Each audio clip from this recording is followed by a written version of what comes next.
Hello students, today we will discuss about three processes which are involved when radiation is incident on a medium. So which are the three processes we have already discussed? They are absorption, spontaneous emission and stimulated emission. So in the presence of an incident light, the electrons which are in the ground state or lower energy level are excited to the higher energy level. So then atoms are said to be excited. Similarly, these excited atom can by its own come back to the lower level by emission of an extra energy as packets of energy Hν. So that will happen once the time for the short time or the short time has been expired. While in the stimulated emission, you are making the excited atom to forcefully come back to the lower level in the presence of an incident light. So then you can see the downward transition will happen with emission of light. So the incident light as well as the emitted light will be obtained from the atom. So there is a multiplication of photons that is happening. Instead of a single photon, now you are getting two photons after the excitation in the case of stimulated emission. So today we'll discuss more about stimulated emission. So as just explained, an atom in the excited state need not wait for the spontaneous emission to occur. It is actually forced by a photon which is having energy Hν, which is equal to the energy difference between the excited level and the energy of the lower level. If it interacts with the excited atom, then this atom can be triggered to undergo the transition to the lower level, and in the process a photon will be emitted. So here it is a pictorial representation with the presence of an incident photon who is having energy equivalent to the energy difference between E2 and E1 level, makes the atom to de-excite from the excited level to the lower level. In the process, another photon is also emitted. So if you consider a medium with A star as the excited atom, and if the light is incident on those atoms, one more photon is emitted along with the incident photon, and you can see it is actually moving in phase and they are coherent and directional with that of the incident light. So those are the features. So the process of emission of photon by an excited atom through a forced transition occurring under the influence of an external agent is called induced or stimulated emission. Okay, it is not happening by itself, but in the presence of an external or an incident photon, the excited atom is made to undergo downward transition, and hence it is called induced or stimulated emission. So here you can represent the excited atom as A star with the absorption of, with the presence of Hν, it is going to the lower level, so the atom become A, and in the process along with the incident energy, now one more photon is emitted, so you have two photons after stimulated emission. So the rate of stimulated emission of photon is given by RST is equal to B to 1, because the transition is from level 2 to level 1. So it is from B to 1, and energy density of the incident radiation and number of atoms that is present in the excited level. So B21 is called Einstein's coefficient for induced emission, and it indicates the probability of an induced transition from level 2 to level 1. Now let us see what are the features of a stimulated emission. So it is actually controllable from outside rather than in the case of spontaneous emission it was not controllable. So the photon emitted propagates in the same direction as that of the incident photon. So you can say the emitted photon has exactly same frequency, same phase, same plane of polarization as that of the incident photon. And the light produced will be hence directional, coherent and monochromatic light. And another important feature is light amplification or multiplication of photon will happen. So there is a pictorial representation over here. So consider an incident light is making a star atom to de-excite. So what will happen? It will produce one more photon. So along with the incident photon, it has one more photon being emitted, and these two photons can in turn induce stimulated emission on another two excited atom. So those two excited atom will produce 2 each. That means 4. 2 square photons. So these photons can interact with another 4 excited atom, and each such atom will produce 2 photons each. So correspondingly 8 photons are generated. So it was first 1, then it is doubled, it become 2, then it is again 2 into 2, that is 4, then 4 into 2, that is 8. So it is getting multiplied with every after every stimulated emission. Okay, and hence it is called multiplication of photon is happening or light amplification is happening. And what is the speciality of those light? All the light waves which are generated in the medium are due to the initial wave, and all of them are in phase. So we can say coherent waves will be emitted, and these waves will interfere constructively, and the resultant wave will propagate through the collection of excited atom, and its amplitude will be very high. It will go on increasing as more and more stimulated emission will happen. So the light get amplified, goes on amplifying from the coherence from the medium.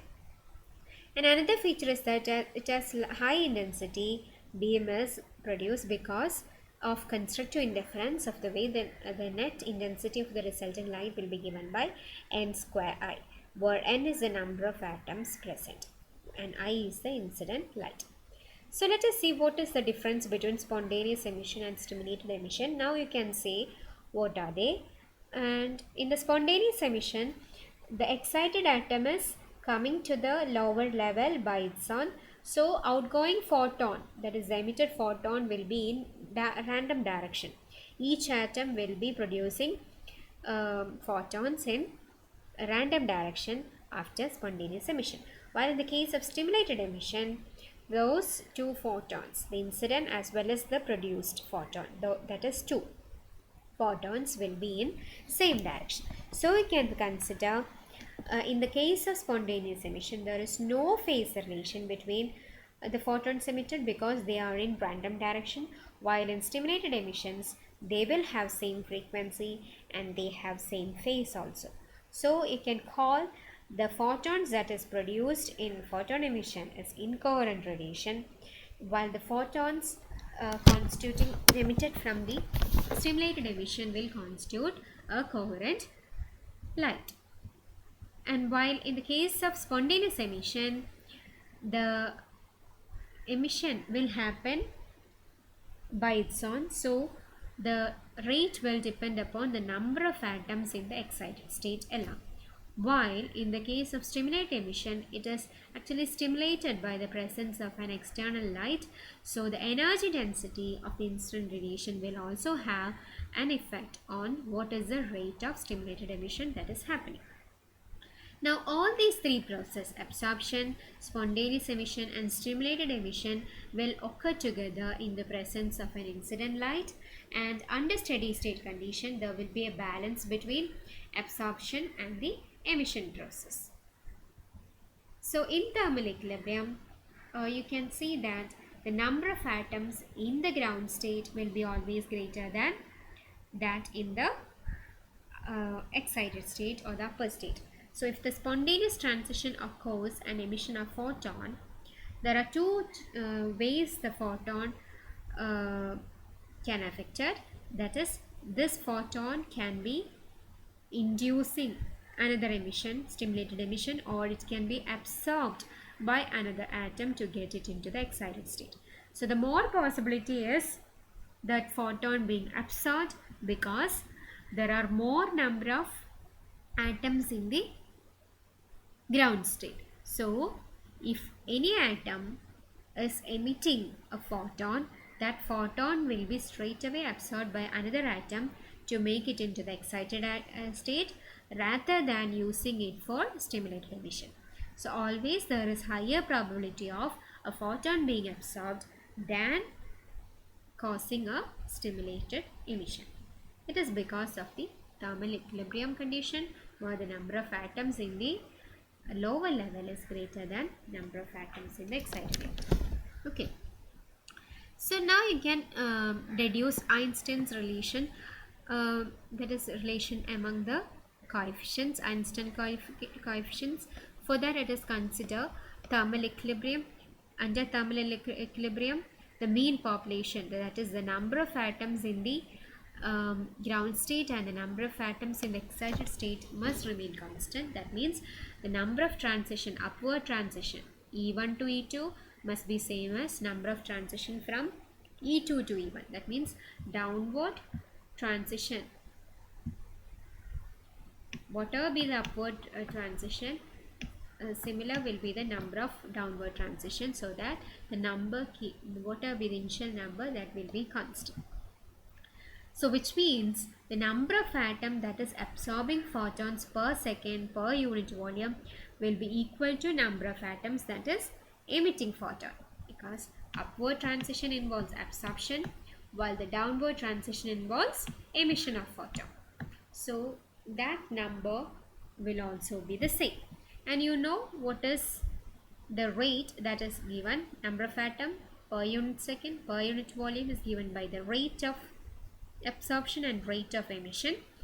So the rate of absorption is given by B12 rho of nu, that is the energy density, into number of atoms in the low energy state, and emission is given by, emission can be due to spontaneous emission as well as the stimulated emission. So it is A21N2 which represents a spontaneous emission, and the rate due to stimulated emission is given by B21 rho of nu N2. So rearranging the equations, you can bring the energy density terms to one side, so it becomes B12 N1 from LHS minus B21 N2 from the RHS equals A21 N2. So now you can write what is rho of nu, which is given by A21 N2 divided by this particular coefficient.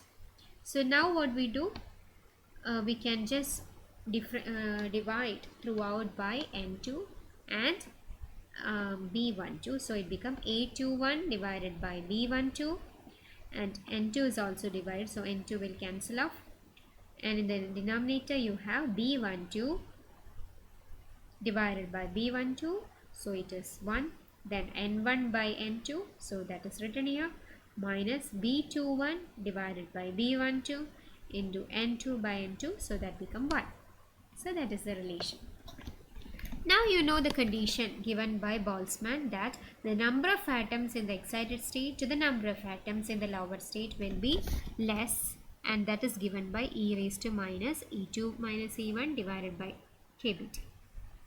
Okay, and what you require in the expression is N1 by N2. So N1 by N2 will be equal to e raised to plus E2 minus E1 by kBT. And you know what is the difference between E2 and E1? That will be emitted out as a photon of energy h nu. So instead of that, I can write e raised to h nu by kBt. Now substituting that, you will get A21 by B12, which is in the numerator, into 1 divided by, instead of N1 by N2, it is e raised to h nu by kBt minus B21 by B12. Now the emitted radiation must be a black body radiation, and hence that will be consistent with the Planck's radiation law. According to Planck's radiation law, the energy density is given by 8 pi h nu cube mu cube by c cube into 1 by e raised to h nu by kBt minus 1, where mu is the refractive index of the medium and c is the velocity of light in vacuum. So comparing these two equations, you can see A21 by B12 is this factor, which is 8 pi h nu cube mu cube by c cube, while this here you have B21 by B12, that is equal to 1, comparing the equation. So what does that mean? It means, so these two are called Einstein's relation, and here what does that mean? B21 by B12 equal to 1 means the probability for absorption or the stimulated emission from 2 to 1 will be same as the probability for absorption from 1 to second level. So the coefficient of absorption and stimulated emission are numerically equal, which means when an atom with two energy levels is placed in the radiation field, the probability for an upward transition, that is absorption, will be equal to the probability for downward transition. Now considering that, you again have the second Einstein's relation as A21 by B12 is equal to 8 by h nu cube mu cube by c cube. So considering this, you can see what is B21. B21 is same as B12, which is same as c cube divided by 8 by h nu cube mu cube into A21. Now the ratio, if you take this particular relation itself, you can see the ratio of spontaneous emission and the stimulated emission. You can use B21 also, it is the same. Spontaneous stimulated emission is proportional to third power of frequency. So for higher frequency, A21 will be greater than B21, which means the spontaneous emission will be greater than stimulated emission. So, and hence for high frequency waves like X-ray, it is very difficult to achieve laser action, because as the frequency is high, spontaneous factor will be more than the stimulated factor, and hence the Einstein's relation. Okay, so this would be asked as an essay part. What are the three processes involved when a radiation is present in a medium, and obtain the relationship between the Einstein's coefficients. Okay, thank you.